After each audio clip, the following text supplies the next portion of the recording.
Hello everyone. आज का topic है sexual dysfunction. Body building community हो, पावर लिफ्टिंग कम्युनिटी हो, एक सबसे बड़ा प्रॉब्लम फेस करते हैं वो है सेक्सुअल डिसफंक्शन का। और ये ऐसा टॉपिक है, बहुत पर्सनल है, कोई किसी के साथ इस बारे में बात भी नहीं करना चाहता।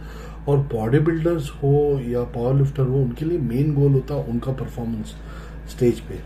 तो खैर ये चीज़ इतना मायने रखता भी नहीं है, बट मैं ये बारे में बात करना चाहूँगा क्योंकि बहुत सारे लोग इस बारे में जवाब ढूंढते हैं, बात करने में शर्म आती है। तो ये वीडियो बना रहा हूँ, तो ये वीडियो देख करके आपको अंदाज़ा आएगा कि आपके साथ क्या प्रॉब्लम हो सकता है। अगर आपको सेक्सुअल डिसफंक्शन है तो कोई डरने की बात नहीं, सबसे पहली बात। दूसरी बात ये कि सेक्सुअल डिसफंक्शन कैसे होता है। अभी कोई सपोज साइकिल पे गया, लंबे समय तक साइकिल पे गया और उसके बाद उसने अचानक से सब कुछ बंद कर दिया, पोस्ट साइकिल थेरेपी नहीं की, तो होगा ये कि उसके बॉडी में ईस्ट्रोजन बनना शुरू हो जाएगा। क्योंकि जितना टेस्टोस्टेरोन बॉडी में भर भर के है वो दो चीज से डीएक्टिवेट होगा। पहला एक हार्मोन होता है हमारे बॉडी में, sex hormone binding globulin, SHBG। एक तो ये जितना भी टेस्टोस्टेरोन है उसमें से कई ज्यादा टेस्टोस्टेरोन इससे अटैच होके अनयूज्ड हो जाएगा, बेसिकली डीएक्टिवेटेड हो जाएगा। जो फ्री टेस्टोस्टेरोन है वो जो है वो बेसिकली आपका विगर और वो सब चीज के ऊपर काम करता है। दूसरा जो है टेस्टोस्टेरोन, उसको आपका जो अंदर अरोमाटेज एंजाइम होती है वो जब निकलना चालू होगी, क्योंकि जैसे ही आपने कटिंग छोड़ दिया, आपका साइकिल छोड़ दिया, तो फैट परसेंटेज थोड़ा बढ़ता है।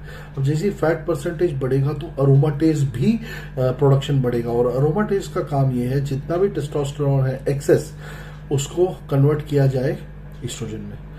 अब नॉर्मल टेस्टोस्टेरोन वैल्यू जो है वो 300 to 7,000 के बीच में होती है, मैक्सिमम 1000। तो अब होता ये है कि जब कोई इंजेक्ट करके एक्सोजेनसली टेस्टोस्टेरोन लेता है तो वो वैल्यू होती है 2000 से 3000 के बीच में, 5000 तक भी जाती है एलीट बॉडी बिल्डर्स के इसमें। तो इतना ज्यादा टेस्टोस्टेरोन जो है वो बॉडी को रिक्वायर्ड नहीं होता, क्योंकि बॉडी को इतना ज्यादा मसल मास भी रिक्वायर्ड नहीं होता। मसल मास जो है वो फटाफट ड्रॉप करना चालू कर देगी बॉडी, उसको यूज करेगी एज अ फ्यूल, क्योंकि बॉडी, ह्यूमन बॉडी के लिए इतना ज्यादा मसल मास जो है वो रिक्वायर्ड नहीं है। सबसे पहली बात ये है। और muscle mass in the body is directly proportional to the androgen levels in the body. तो जब आपके बॉडी में एंड्रोजन लेवल कम होना चालू होंगे तो मसल मास भी ड्रॉप होना चालू हो जाएगा। अब होगा ये कि ये जो मसल मास है ये धीरे धीरे कम होगा और फैट परसेंटेज थोड़ा सा बढ़ेगा, क्योंकि फैट का यूज होना बंद हो जाएगा। तो फैट परसेंटेज जो बढ़ेगा उसकी वजह से अरोमाटेज बढ़ेगा, और अरोमाटेज जो है वो एक्सेस टेस्टोस्टेरोन को ईस्ट्रोजन में कन्वर्ट करेगा। अब ईस्ट्रोजन की वैल्यू बहुत ज्यादा बढ़ने के कारण से एक नेगेटिव सिग्नल जाता है कि टेस्टोस्टेरोन का प्रोडक्शन जो है और रोक दो। तो उसके कारण से जो LH होता है, ल्यूटिनाइजिंग हार्मोन, और फॉलिकल स्टिमुलेटिंग हार्मोन भी, फॉलिकल स्टिमुलेटिंग हार्मोन का काम है स्पर्म्स पैदा करना, और ल्यूटिनाइजिंग हार्मोन का काम है टेस्टोस्टेरोन पैदा करना। तो ये बेसिकली एज अ मैसेंजर जाते हैं हमारे अंडकोश के वहां, टेस्टिस। तो टेस्टिस के अंदर दो अलग अलग टाइप के सेल्स होते हैं इंपॉर्टेंट। एक होते हैं लेडिक सेल्स, एक होते हैं सर्टोली सेल्स। जो लेडिक सेल है उसको मैसेंजर जो होता है वो होता है LH या ल्यूटिनाइजिंग हार्मोन। वो लेडिक सेल्स को मैसेज देगा तो टेस्टोस्टेरोन प्रोडक्शन चालू होगा।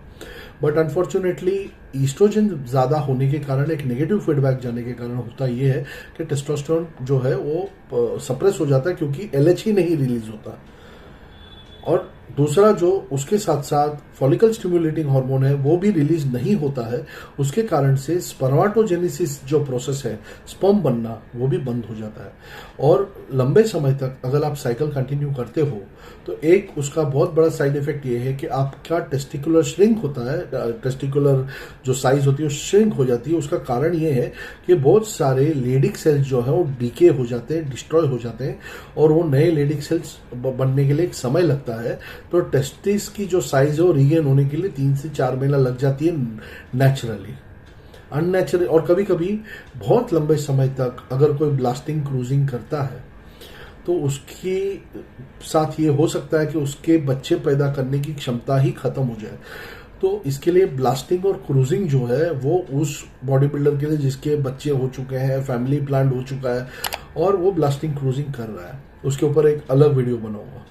तो सेक्सुअल डिस्फंक्शन के 2 कारण मैंने आपको बताया, एक ईस्ट्रोजन वैल्यू ज्यादा होना, दूसरा सेक्स हार्मोन बाइंडिंग ग्लोबुलिन ज्यादा होना, जो भले बॉडी में टेस्टोस्टेरोन है मगर उसको फटाफट अटैच कर देगा और उसको डीएक्टिवेट कर देगा लेमन टर्म में।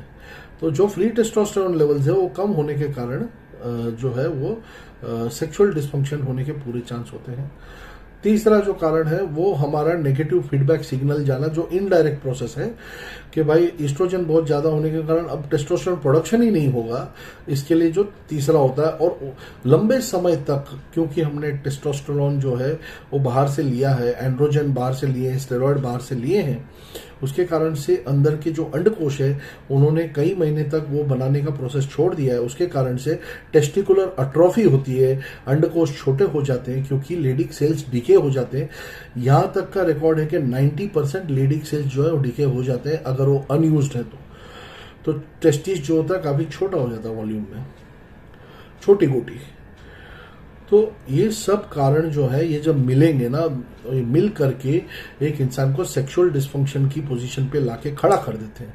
और ये सब के ऊपर अगर कोई बॉडी बिल्डर है और उसको वो एक साथ में एडिक्टेड है, टर्मिन एडिक्ट, तो भाई साहब उसका तो टोटल उसको कभी सेक्स के बारे में वो सोचेगा भी नहीं।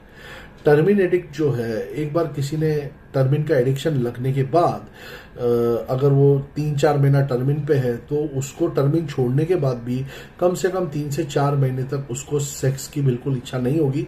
हाँ, ट्रीटमेंट करवाएगा तो उसको वापस नॉर्मल हो जाएगा, बिना ट्रीटमेंट के इट इज वेरी डिफिकल्ट, लंबे समय तक उसको ये प्रॉब्लम रहेगा। और ये जितने भी चीजें हैं, अगर आप यंग हो, एज ग्रुप आपका 30 के अंदर है तो आपका सब रिगेन हो जाएगा, लेकिन आप एक एज ग्रुप के बाहर चले गए तो आपका रिगेन करना जो है वो नेचुरल सोर्स से नहीं हो पाएगा, आपको अननेचुरल चीजें लेनी पड़ेंगी, क्योंकि आपने जो ये बॉडी बनाई वो कोई नेचुरल तरीके से तो बनाई नहीं, उसमें स्टेरॉइड डाले, सब कुछ डाला, तब जाके इतना ज्यादा मसल मास गैदर हुआ है। और वो गैदर अपने अननेचुरल सोर्स से किया, तो उसी प्रकार से आप आपका बॉडी को जो वापस नॉर्मल करोगे तो वो भी ये सब चीजें, एक्सटर्नल चीजें डाल के ही करोगे, उसके बिना ये नहीं होना है। दोस्तों, आई होप आपको मैंने जो बात बोली आपको समझ में आई, कारण समझ में आया। जो भी आप करें अच्छे गाइडेंस में करें, सोच समझ के करें, और जहां पे भी आप अटकते हो तो उसके लिए स्टडी कीजिए, सब कुछ कीजिए। ये टॉपिक पे बहुत कम लोग बात करते हैं, खुल के कोई बात नहीं करता, इसके लिए मैंने वीडियो बनाया। Take care guys.